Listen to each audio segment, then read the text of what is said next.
Meet Sarah, a 32-year-old marketing director in Brooklyn who seemingly has it all while earning a prestigious $135,000 a year.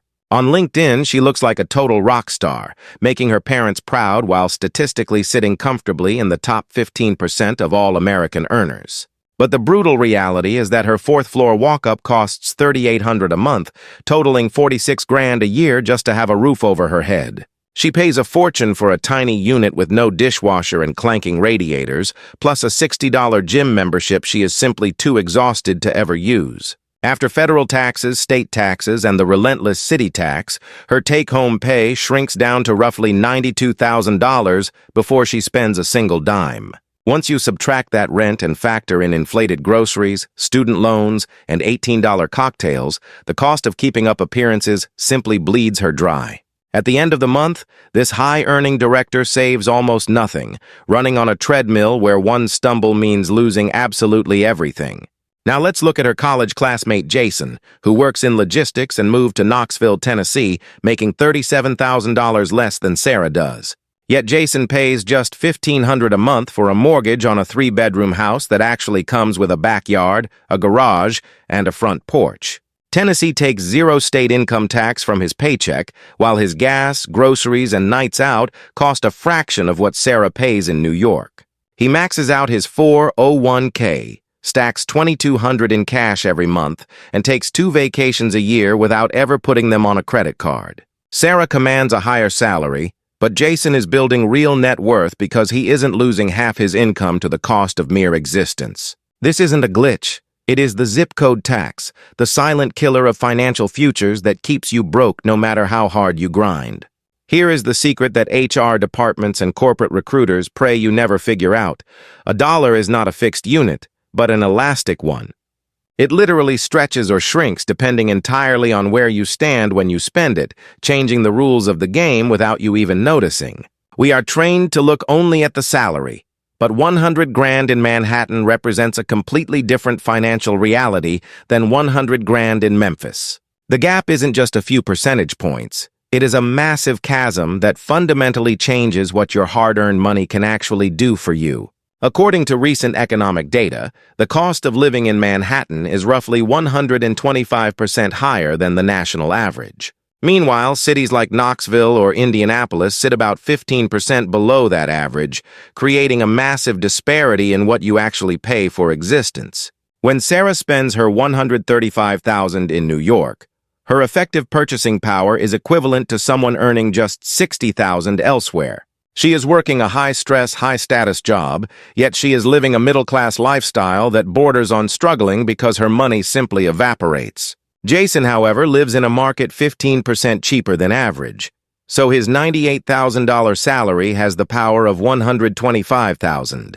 He is earning less on paper, but feels significantly richer because his money has muscles that Sarah's paycheck simply does not possess. You might say Jason just has a nicer car, but this isn't about lifestyle today. It is about the catastrophic loss of your future wealth. Let's run the numbers over a 20-year horizon.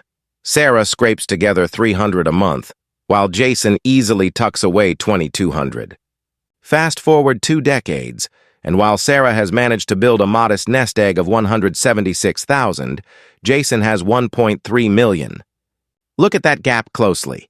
That is a difference of over $1 million, just because Jason placed himself in an economy where the math worked. By staying in New York, Sarah pays a lifestyle tax of $50,000 a year in lost future wealth, which is the true cost of her zip code. The tragedy is she tells herself she's staying for career opportunities, completely unaware that those very opportunities are costing her a literal fortune. Now, I know exactly what you're thinking. You believe Sarah absolutely has to be in New York to be a serious player. You've been sold the idea that to succeed in marketing or tech, you must physically inhabit these dense, hyper-expensive urban centers. You still believe in the magic of the serendipitous coffee shop encounter and the undeniable power of the in-person network. And to be fair, for 50 years that was the deal.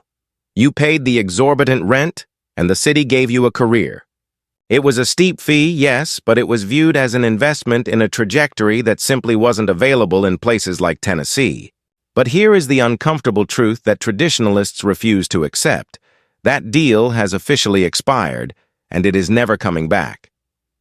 The career premium of Tier 1 cities had been collapsing for a decade, but in 2020, it finally fell off a complete cliff. A major 2023 study from Stanford revealed that nearly 30% of all paid workdays in America are now performed entirely from home. This is not a temporary blip, it is a structural shift, and the remote work genie is not going back into the bottle. Look at Sarah's industry. Marketing, like software development or consulting, has become fundamentally digital, existing almost entirely within the cloud. Does she really need to pay $3,800 a month to sit on Zoom calls in a skyscraper, or could she do that from the mountains? Major players like Meta and Shopify have shifted to remote-first models, shattering the monopoly that San Francisco held over high-paying jobs. The geography premium was built on a single, fragile assumption that proximity equals productivity, and that assumption is now officially dead. Every day you stay in an expensive city for a cloud-based job, you are paying a premium for a product that no longer exists.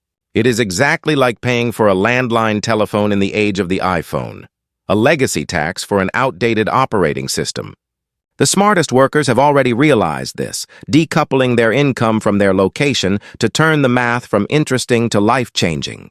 If moving from New York to Tennessee is a smart financial play, then what I'm about to show you is essentially a cheat code for life. It is called international geography arbitrage, a strategy used by a rapidly growing class of workers who have realized a fundamental truth. They realized that if your income is digital, you can earn in strong dollars or euros while spending in pesos, baht, or dong. Let's look at the math with Alex, a copywriter making $85,000 a year, which is a solid but standard middle-class salary. In a city like Miami, after taxes and rent, Alex saves maybe $500 a month, locking him into the 40-year plan to retirement.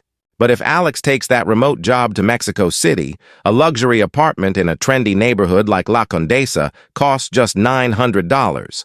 Or he could move to Lisbon, Portugal, where his total monthly cost of living, including rent, food, and wine, might be just $1,600.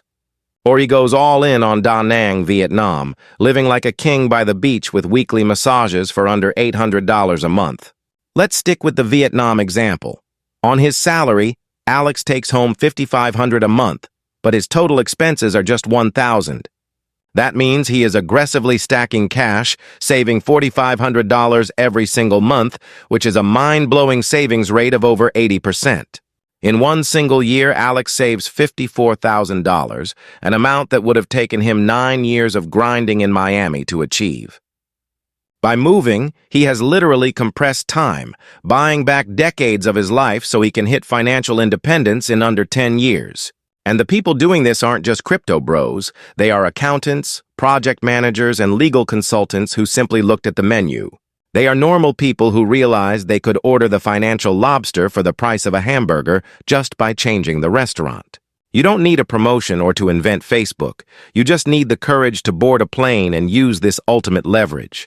But I know what's stopping you isn't the math. It is the emotional friction and the fear of leaving your family and stability behind. I can physically feel the resistance building up in your chest. You are looking at the math and nodding, but your heart is screaming objections. You're thinking this isn't just about money because you have friends here, aging parents nearby, and you simply can't reduce your existence to a spreadsheet. And you are absolutely right, because there are things in life with zero ROI, like Sunday dinner with mom, that give your life immense value. But here is the challenge. I want you to audit that value and view the $50,000 you lose by staying as a literal subscription fee. You are effectively paying a $4,000 monthly subscription just to live near your friends, and you need to ask if that service is truly worth the price. Are you making a conscious choice to pay it, or are you just too afraid to cancel, letting inertia decide your financial future instead of logic? Now let's tackle the tactical fears, starting with the FaceTime bias that implies you won't get promoted if you aren't physically sitting in the office. But a massive 2023 study actually found that remote workers are promoted at slightly higher rates, because once you remove office politics, all that remains is output. Next is the tax man, because while the IRS does follow American citizens everywhere, the tax code gives you a massive gift called the Foreign Earned Income Exclusion. Basically, the first $120,000 of your foreign earned income is largely tax-exempt, dropping your federal tax bill from painful down to absolutely negligible. Then there is healthcare, a subject that terrifies Americans because we are used to a broken system where a single leg injury can bankrupt you in a heartbeat. But top-tier international insurance costs just $300 a month, and private hospitals in places like Bangkok or Lisbon offer world-class care for pennies on the dollar. Finally, let's talk about loneliness. Because moving is genuinely hard, and building a new community from scratch is a terrifying prospect that I will not sugarcoat. But you know what else is lonely? Sitting in a tiny, overpriced apartment, exhausted from a 60-hour work week and too broke to ever go out with friends. That is a normalized form of urban isolation, but at least when you move, you are choosing your struggle rather than having it forced on you by a landlord. So where do we go from here? You don't have to pack your bags tonight, but you absolutely need to stop sleepwalking through your financial life. Here is the Location Leverage Protocol, a simple 4-step system designed to let you finally take control of your geography. Step 1 is to calculate your freedom tax by opening a spreadsheet and comparing your current burn rate to a cheaper target city. Take that monthly difference and plug it into a compound interest calculator set at 7% returns for 15 years. That final number, likely in the hundreds of thousands, is the exact price tag of staying put and claiming ignorance. Step 2 is the remote pivot. Stop asking for work from home Fridays and start positioning yourself aggressively for a remote-first role.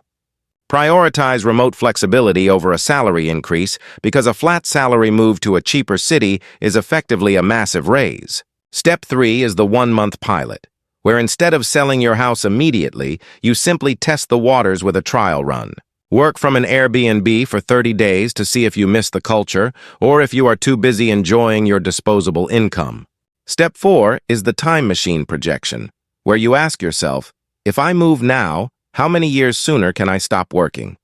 For many of you, moving doesn't just buy a bigger house, it buys back 15 years of your life, changing retirement from 65 to 50. Right now, you probably see your location as a fixed constraint, like your height or eye color, something you just have to deal with. But that is the trap, because your location is actually an input, and it is the single most powerful lever you can pull.